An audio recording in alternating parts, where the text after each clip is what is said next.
Hello बच्चों, मैं आज आपके लिए यूपी पुलिस में, जैसा कि आपको पता है कि यूपी पुलिस की भर्तियां निकली हुई हैं, उसके लिए बहुत सारे स्टूडेंट तैयारी कर रहे हैं। तो मैं खाली बैठा हुआ था घर पे, तो मैंने सोचा कि आप लोगों के लिए कुछ नोट्स मैं भी अपने यूट्यूब चैनल पर आपके लिए मैं दे सकूं, उसको रख सकूं, आपको पढ़ा सकूं उसके बारे में। और इसके लिए मैंने बहुत तैयारी की है। ठीक है, अलग अलग नोट्स बनाए हैं हर किसी के। आपको सबसे पहले मैं हिंदी के सारे नोट्स तैयार करके दूंगा, ताकि आपको नोट्स बनाने की ज़रूरत तो हर किसी को होती है, लेकिन मैं अधिक से अधिक जितना आ सकता है, जितना सिलेबस होता है, उसके अकॉर्डिंग मैं आपको ये नोट तैयार करके दूंगा। इस इसलिए आप लोग, मेरा ये यूट्यूब चैनल है, इसको सब्सक्राइब कर लीजिए, ताकि क्योंकि मैं जो वीडियो डालूं वो सबसे पहले आप तक पहुंचे और आपकी तैयारी बहुत अच्छे से हो सके। हिंदी में मैं आपको टॉपिक वाइज टॉपिक, 1 से 2 टॉपिक डेली नोट्स बना के अपने चैनल पर डालूंगा। प्लीज़ सब्सक्राइब कर लो और इसको देखो। तो बच्चों, अब मैं शुरू करने जा रहा हूँ। सबसे पहला टॉपिक है मेरा वर्णमाला, जो हिंदी का सबसे पहला टॉपिक होता है वर्णमाला। वर्णमाला जो होती है, वर्णमाला, अब मैं आपको अपने टॉपिक के हिसाब से बताता चल रहा हूँ। यहाँ पे लिखा हुआ है वर्णमाला। तो वर्गों के व्यवस्थित रूप को वर्णमाला कहते हैं। वर्णों के व्यवस्थित रूप को वर्णमाला कहते हैं।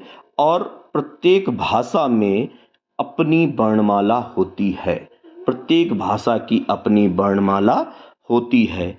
और वर्ण वर्ण वह ध्वनि है जिसके खंड टुकड़े नहीं किए जा सकते। खंड का मतलब होता है टुकड़े, अलग अलग नहीं किया जा सकता है, जैसे कि मैंने आपको एग्जाम्पल पे दिया गया है।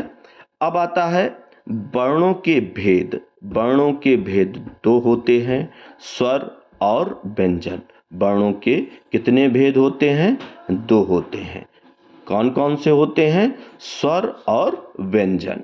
स्वर जिन वर्णों को बोलने के लिए अन्य ध्वनियों का सहारा नहीं लेना पड़ता है, उन्हें स्वर कहते हैं। जिन्हें किसी का सहारा नहीं लेना पड़ता है, किसी ध्वनि का सहारा नहीं लेना पड़ता है, उन्हें स्वर कहते हैं। और हिंदी में ये 11 स्वर होते हैं। कितने होते हैं? हिंदी में ये 11 स्वर होते हैं, जैसे कि मैंने उदाहरण में आपको दे रखा है। यहाँ से यहाँ तक देखिए आप, यहाँ से यहाँ तक ये स्वर कहलाते हैं। अब आता है व्यंजन। जिन वर्णों का उच्चारण स्वरों की सहायता से होता है, उन्हें व्यंजन कहते हैं। स्वरों की सहायता से जिसका होता है, उन्हें व्यंजन कहते हैं। व्यंजन के उच्चारण में आ स्वर की सहायता लेनी पड़ती है।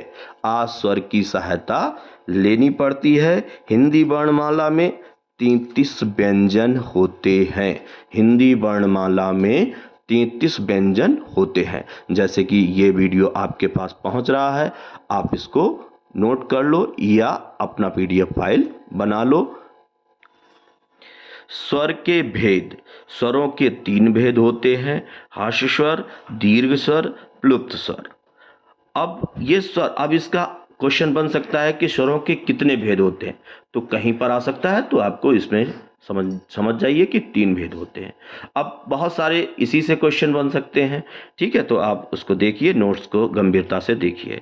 अब आता है हास्य स्वर। जिन स्वरों के उच्चारण में कम समय लगता है, जिन स्वरों में उच्चारण में कम समय लगता है, उन्हें हास्य स्वर कहते हैं। जैसे कि मैंने आपको दिया गया है एग्जाम्पल। आप हास्य अर्थ मतलब छोटा होता है। ठीक है, ये कितने होते हैं? 4 होते हैं, आ ई उ और ए। ठीक है। अब ये दीर्घ स्वर। दीर्घ स्वर का अर्थ होता है, दीर्घ तो सबको पता होता है बच्चों कि दीर्घ का मतलब क्या होता है, बड़ा होता है। इसका मतलब जिन स्वरों के उच्चारण में हास्य स्वर से ज्यादा समय लगता है, उन्हें दीर्घ स्वर कहते हैं। और ये कितने होते हैं? 7 होते हैं। कितने होते हैं? 7 होते हैं, जैसे कि उदाहरण में मैंने दे रखा है। अब आता है प्लुप्त स्वर।